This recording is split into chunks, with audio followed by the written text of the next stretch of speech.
Well, Michael, before we let you go, I do just have one quick question for you. And as somebody, somebody who did philosophy for my undergrad, but kind of spent most of my adult life, doing history, and reading stuff like that.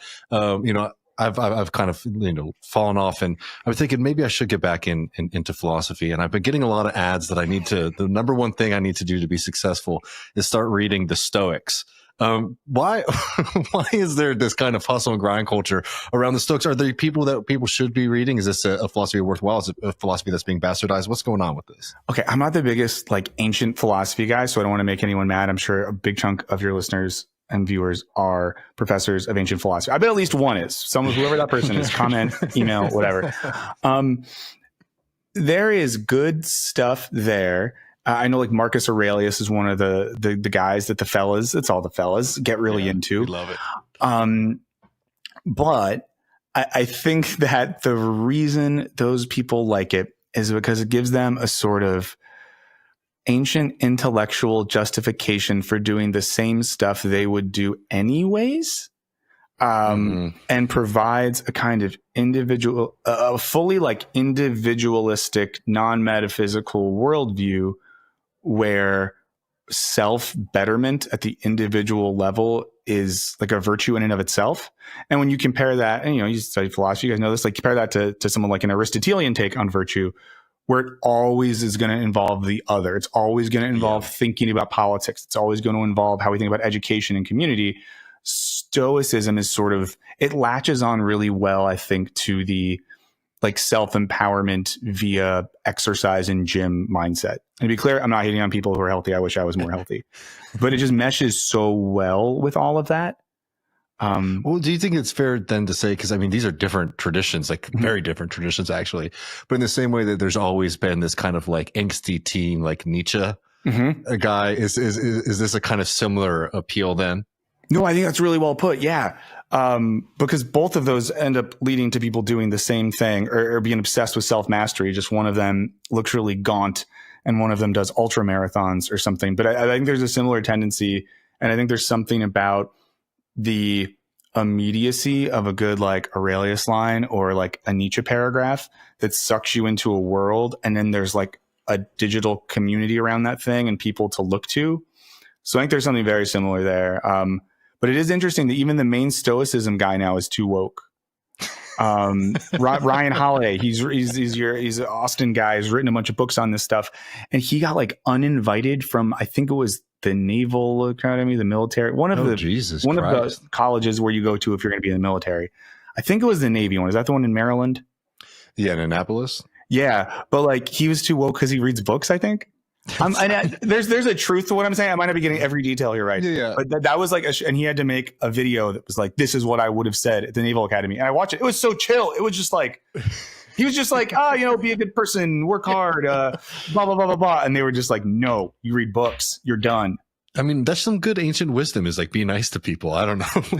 No, I think that part is fine. Just the ability of all of that to synthesize with hustle culture, grind set, money stuff is a problem. And I even think a lot of the Stoic logic itself pushes one to inquire about the ultimate ends of their activity, which we get in so much, ancient philosophy, the teleology question. And I don't know, I'm not hella up on all these guys because I'm busy lifting, but snacks when I'm eating them. But I think that what they're missing is that level of things, the interrogation of the why for the thing. And instead of that, they're metaphysically naturalizing our economy and job ecosystem and assuming that that's a natural place to focus that energy. I think it was really worrying about a lot of the stuff that I see. I will admit I haven't signed up for the courses, but I sometimes will click around and see what they're saying. It oftentimes seems to be even worse than just hey, spend your time kind of reading this without any kind of guide or context. It's actually just hey, I've picked out these very specific lines from this and I'm going to teach you a lesson. And that lesson is, why basically being a good hustle and grind guy and also being a consumer to a large extent as well is the good. And I think that that's a really dangerous thing. And you see that with a lot of scams too, right? This is the same thing with a lot of kind of hippy dippy natural food medicine crap that they push Yeah. on people. It's like, oh, here's a study, but I'm not going to give you actually any of the information and, heavily imply that it means this or that. Well, I feel it I seems think to to do tap that with into philosophy like, is dangerous too. yeah. No, but it's like and I say this realizing I'm going to border on sounding like I'm being elitist and I don't want to be elitist, but this skepticism of expertise means that like a person who's maybe just a really well-intentioned guy who read some Marcus Aurelius or whatever and was like, oh, this made my life better, I'm going to write about it. That's like a cool thing in and of itself. There's worse things you can do in life. But if you were going to write about those texts at a more professional level, you would like be studying ancient languages. You would have to understand the, context of the literary, world. of all this sort of stuff.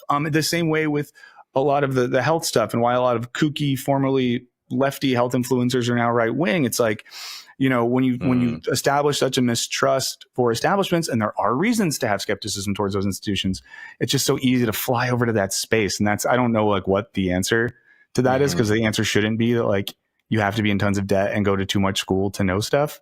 We got to find some middle ground there. I think we got to find a way for people to maybe do that kind of reading, like together, maybe as a part of a political party or a political organization. I think that might be the answer. I think versus this kind of isolated thing, because that's in my life, that's always been something that's been very beneficial. Yeah. And how much of a joke is it that you could dehistoricize and decontextualize these sorts of things and expect to pull some sort of like permanent truth out of it? That's why I've always liked Marx, because I remember like Sam Harris being on his meditation jag like in 2012, and my relationship to meditation was just entirely illuminated to me by the fact that when I first started meditating, I had like $15,000 in the bank from student loan money. I was doing fairly well, felt comfortable. And then I remember trying to meditate when I was unemployed, and that was dwindling like crazy. And meditation didn't hit the same way when I would think of money flying out the just bank like a cold account. plunge is nice when you got a big ass house. Exactly. Like when the heat's not on, it's not as much fun. Yeah, like sitting around, like thinking of your breathing, as well as like, oh, I'm accruing interest on all of my large accounts. That hits different than, oh shit, rent is in 3 days, but maybe I try to get this meditation in or something like that. Is there anything else you wanted to say on that, Michael? Oh, I'm good. I'm here to listen and be in community with other people and learn via dialogue and interaction, as we all should be. Well, so the community is, I want to bring us back to the right, just for one final thing, because I did find the community is tough to keep together, because you think you have all of these, comedy assassins coming to the mothership and, fighting the good fight for truth and laughs. And then something happens where the honeymoon gets over. And this is a comedian named Tyler Fisher on with a Canadian loser named David Freiheit, or Viva Fry. And here he is talking about Joe Rogan's, this is from Too Lazy to Try, comedian exposes Joe Rogan's woke comedy club. Mothership. Did you go to Rogan's place? Let me slow this down here a little bit. Please do it on human speed. I would believe they talked like that. I was banned. Mothership. Did you go to Rogan's place every now and again? I was banned. Yeah, they banned me from the. I'm kicked out of that club. There's it's the woke mind virus. There's no other way to say it. Not only banned, a cease and desist order. Sure, Rogan can open a club. It's great. It was a matter of time. Wokeism has seeped into the club. The manager of the club, this is the key point. The manager is a far leftist. He has punished other comedians. He gives people timeouts. He banned a comedian for 3 months for a joke. Now, Tyler has changed the subject away from him onto other things he is observing about the mothership. I would just point out this headline from Variety, I believe it was. Also, that guy looks like someone I've seen at every DSA meeting I've ever been to, in fairness. When I first saw him, I was like, he's been on the show. I know I've seen him before. I hope not. This is he almost had a breakout role that got messed up, I think, because the woke mind virus. Well, the woke mind virus, but I mean, it's pretty prevalent. It's not only at the mothership; it's apparently at Fox News' Gutfeld, because this Daily News headline: Fox News regular Tyler Fisher says he's banned after asking staffer out. Now, I think he might be underplaying what happened there, but this is a guy who has been kicked off of Fox News and the Mothership and is now accusing both of them of being infiltrated by woke people because he can't go and like grab women's asses or something in the lobby. So what's the point of becoming a comedian if you can't just play grab ass at Fox News? You know, that's the dream of Carlin and all the forefathers, I think. How dare that manager tell me that I'm making women uncomfortable in the lobby of the Mothership? That is wokeism. That's terrible. Well, before, because we're going to have to shut this down before we get into more trouble with Rogan and our bosses. But I want to ask you one thing, just because we did kind of like come at some stuff. We came at the Stoics really quick. Anything that comes to mind. But I'm somebody listening to this and I'm like, hey, I want to start reading some more philosophy again. I feel a little sad. Maybe it'd be even more ideal if it's something not explicitly political, because I think our audience reads a little bit too much of that stuff. If I want to fill my head with some big thoughts and maybe get some direction, what would be something maybe to pick up or look into? Oh gosh. Well, I always think if you want to be like real straightforward here, there's a collection, and it's called like 5 dialogues, and it's 5 of the early Socratic dialogues with Plato. I know it sounds sexy, kids, but it's a pretty good vibe. It's just like Greek dudes talking about stuff. And in those dialogues, again, it's like just called 5 dialogues. You can find a used copy for like $2 online or download it or whatever people do. I think that's always a really great place to start if you just want to like dive in that way.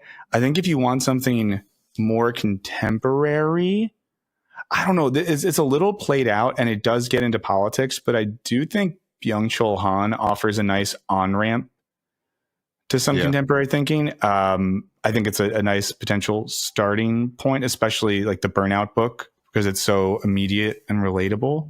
Mm-hmm. And then I'll just say one more real quick. It's a little bit more of a tough ride, but I think Anna Kornbla's immediacy is so good. And read it slowly, but there's a lot of good stuff in there. It's a little political, but not. It's more about we could deal with a little politics. But that's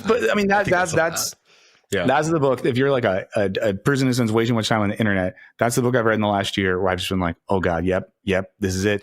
She gets it. Especially the stuff on. I mean, she literally like has like a theory of streaming video and digital video and how it's affecting the way we think and comprehend reality. So those are some thoughts, and then. Finally, I'll say Kierkegaard's The Present Age. It's a short essay by Soren Kierkegaard. It's my favorite thing ever. It's not political because he's just a Danish Protestant incel. But it's very good and it's very short. I love short books. Well, beautiful. Well, Michael, how can people keep up with you and your work? Where can they watch you? I'm on YouTube.